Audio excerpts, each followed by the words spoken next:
minutes after 8 o'clock at WAKR, and here we go. Time to bring in film study professor. Huge weekend for my good friend, Joe Fortunato.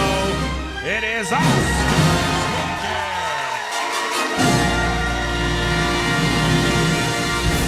Got a preview set for us this morning. Joe, good morning. Thanks for joining us again this morning. Oscars weekend for you.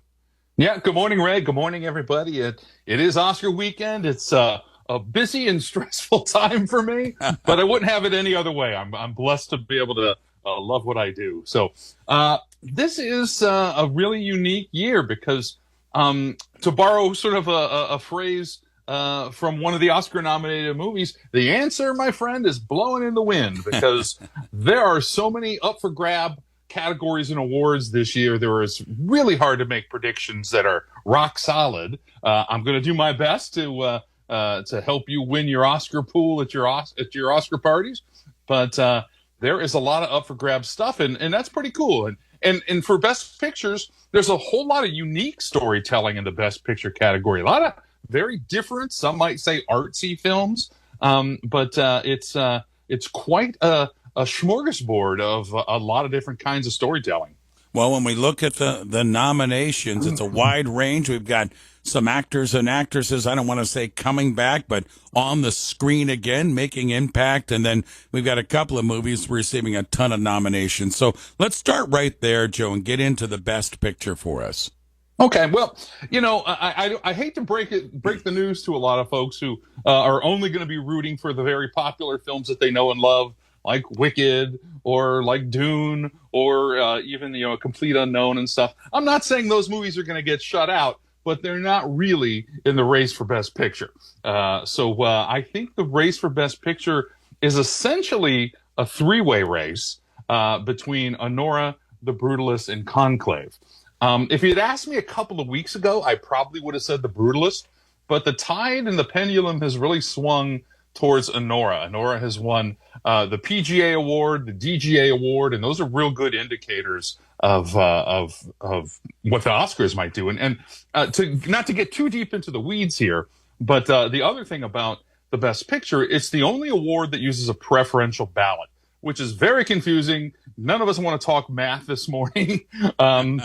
But basically, the voters rank their number one, number two, number three, number four, and then they keep getting shifted out. So the bottom ones get tossed out, and then they reshuffle the deck. So that system favors a populist or a more populist movie like Conclave.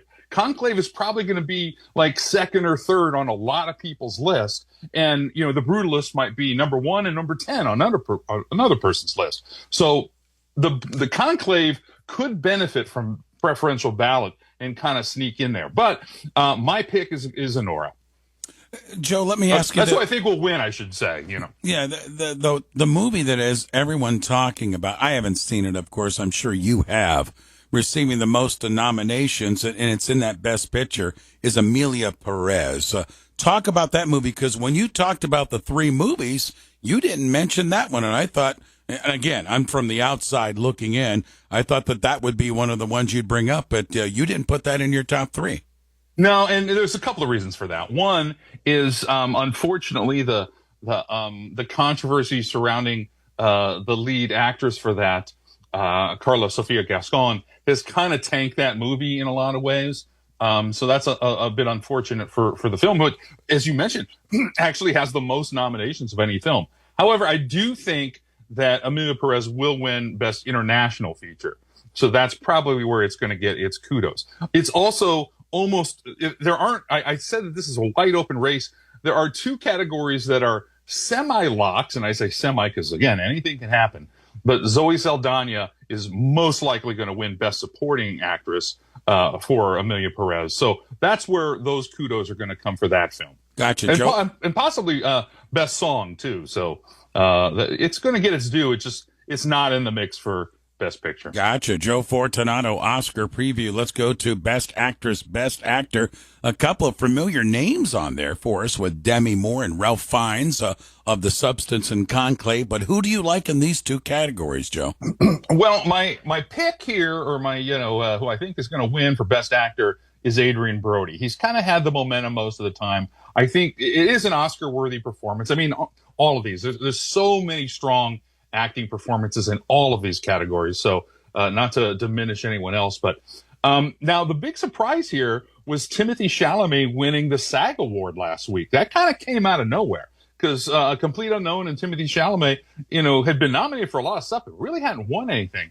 And that's significant because the SAG Award, the SAG Guild, the actors are the biggest part of the Academy. They're the biggest voting block. So, if you talk just in sheer numbers, they have the most weight carried with their vote. I still think it's going to be Adrian Brody, but Timothy Chalamet has now sort of made it interesting with that win last week. For Best Actress, the sentimental favorite is Demi Moore. I do think she's going to win. I'm picking her. She also won the SAG Award. But Mikey Madison for Honora, she might get some momentum with what I think is going to be some momentum for Honora as an entire film. I also I mentioned a moment ago about other locks.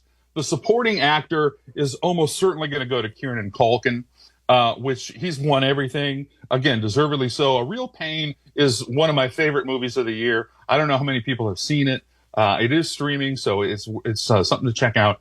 I think he's going to win. And again, that's a really strong group in that supporting actor category. What about Best Supporting Actress? You talk about names we're familiar with, right?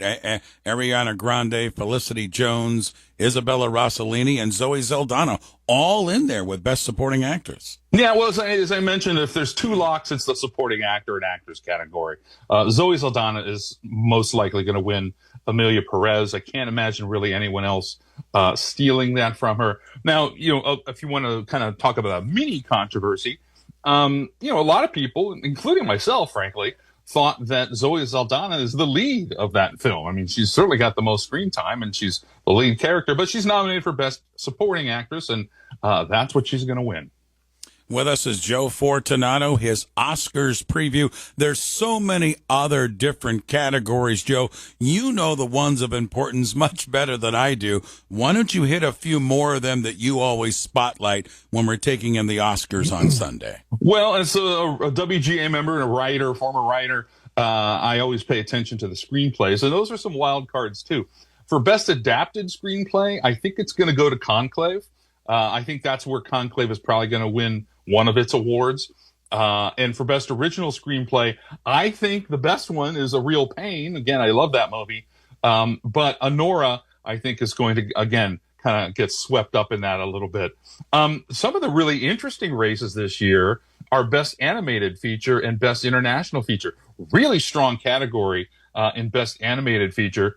Again, the popular one, everyone's kind of probably rooting for Inside Out 2.